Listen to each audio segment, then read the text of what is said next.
Okay, exercise 11G, partial fractions with our integration. Now this particular example, example 18, we're looking at improper fractions. Now look at this, we know it's an improper fraction. We've got x to the fifth on the top line and x squared on the bottom line. So that's our clue. The power of x on the top line is bigger than the power of x on the bottom line.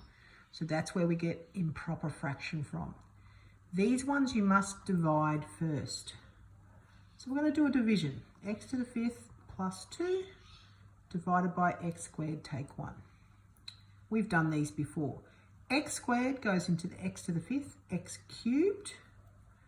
Then we get x to the fifth minus x cubed. Bring it down. That's going to cancel. And I've got x cubed. Bring the 2 down, comes down. X squared goes into x cubed x times, giving me x cubed, take x.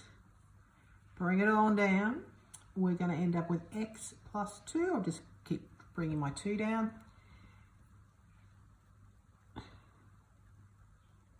Now this is where x squared doesn't go into x there, does it? So x to the fifth plus 2 over x squared minus 1 equals x cubed plus x plus 2 over x squared minus 1.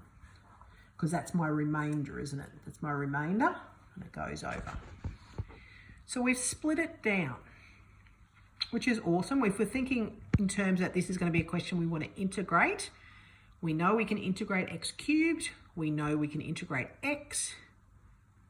The last one, though, gets us.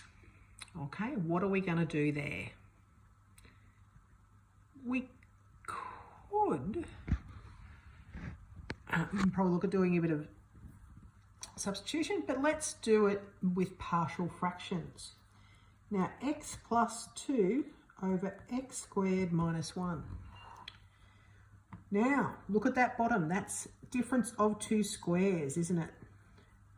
So we're going to have x plus 1, x take 1. We can split that up. So giving me a over x plus 1, b over x take 1. Doing my cross multiply thing, I'll get a x take 1 plus b x plus 1. So moving, oh, sorry about that. So moving on to our next thing, we've got x plus 2. Just rewriting this so I can carry on.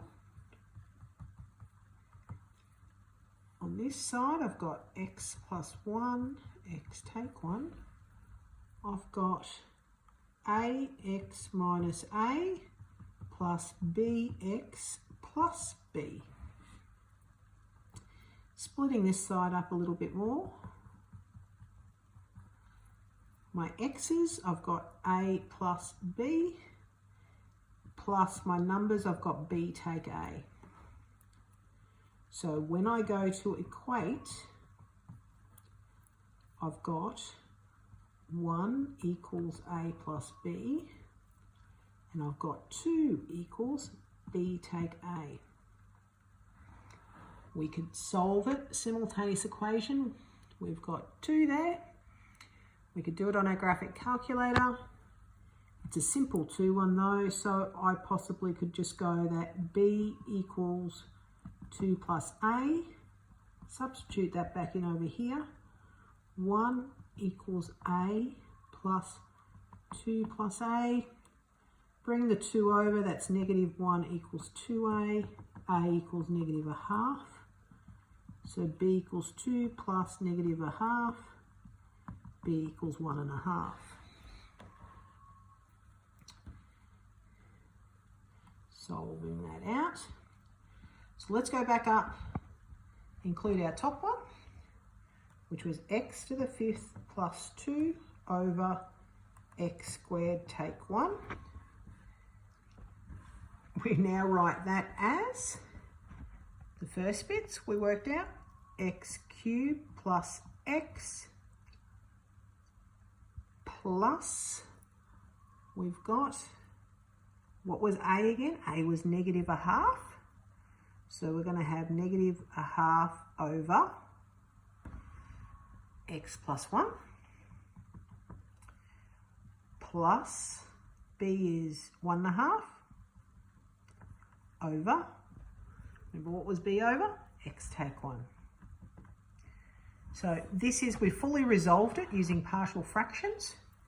If then you were asked to integrate, I think I spelled that wrong, integrate, we'd have x to the 4th over 4 plus x squared over 2 plus negative a half ln x plus 1.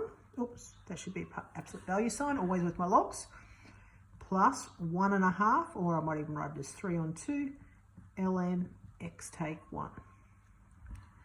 So the reason we're resolving, so that you know that we're doing this for a purpose, we resolve it down so then when we want to integrate it, it's a much easier step.